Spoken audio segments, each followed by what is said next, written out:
জয়ন্তী পালন শুধু নয়, আমরা 2018 সালের পর এই রাজ্যে সরকার পরিবর্তন হয়েছে। 2014 সালে প্রধানমন্ত্রী নরেন্দ্র মোদীজির নেতৃত্বে যখন সরকার দেশে স্থাপন হয়, তারপর থেকে আমরা অনেকগুলো বিষয় নতুন করে জানতে পেরেছি এবং নতুন করে সেগুলোর সূচনা হয়েছে।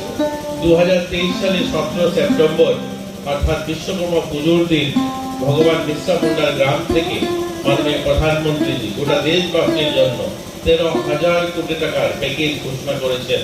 এবং যারা বিভিন্ন আমাদের হয়তো ত্রিপুরা রাজ্যে আমাদের এখানে আদিবাসী যারা রয়েছে তারা চা বাগানে কাজ করে, কিন্তু গোটা দেশে সেটা ঝাড়খণ্ড হোক বা সেটা ছত্তিশগড় হোক বা সেটা মধ্যপ্রদেশ হোক, রাজস্থান হোক, সেখানে কিন্তু তারা এই চা বাগানের পাশাপাশি আরো অনেকগুলো কাজের সঙ্গে যুক্ত।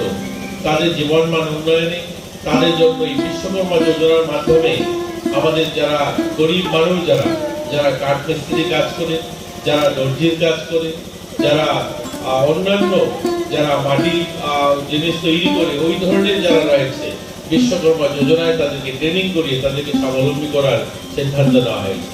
আমাদের রাজ্যে 2018 সালের পর যখন সরকার পরিবর্তন হয়, তারপরে এই বাগানে যারা বসবাস করে তাদের জীবনমান উন্নয়নের লক্ষ্য রেখে অনেকগুলো সিদ্ধান্ত গ্রহণ করা হয়েছে। আমরা জানি যে আমাদের রাজ্যে যারা চা বাগানে কাজ করে তারা 100 বছরেরও বেশি সময় ধরে এই রাজ্যে তারা বসবাস করছে। আনুমানিক 110 বছর আমাদের রাজ্যে চা বাগানে যারা কাজ করছে তারা এখানে বসবাস করে। তাদের জমির অধিকার ছিল না, তাদের বাড়ি তৈরি করার জমি ছিল না, প্রধানমন্ত্রী আবাস তারা করতে পারত না।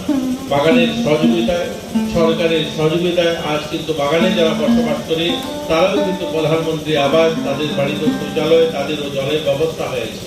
আমাদের রাজ্যে প্রায় 8,500 পরিবার যারা চা বাগানে বসবাস করে, চা বাগানের জমিতে বসবাস করে, সেই সমস্ত পরিবারের মধ্যে ইতিমধ্যে প্রায় 3,000 পরিবারকে আমরা জমি দিতে পেরেছি। ইতিমধ্যেই 2 বছরে আমরা তাদেরকে তাদের হাতে আমরা জমি তুলে দিয়েছি, তাদের জমির পাট্টা দেওয়া হয়েছে, তাদেরকে প্রায়োরিটি রেশন কার্ড দেওয়া হয়েছে। আমরা চাই যারা চা বাগানে বসবাস করে তারাও যেন সম্মানের সঙ্গে, স্বাভিমানের সঙ্গে তারা বাঁচতে পারে, তারাও মাথা উঁচু করে বাঁচবে, তাদের ছেলেমেয়েরাও যেন পড়াশোনা করতে পারে, সেই লক্ষ্যে কাজ করছে।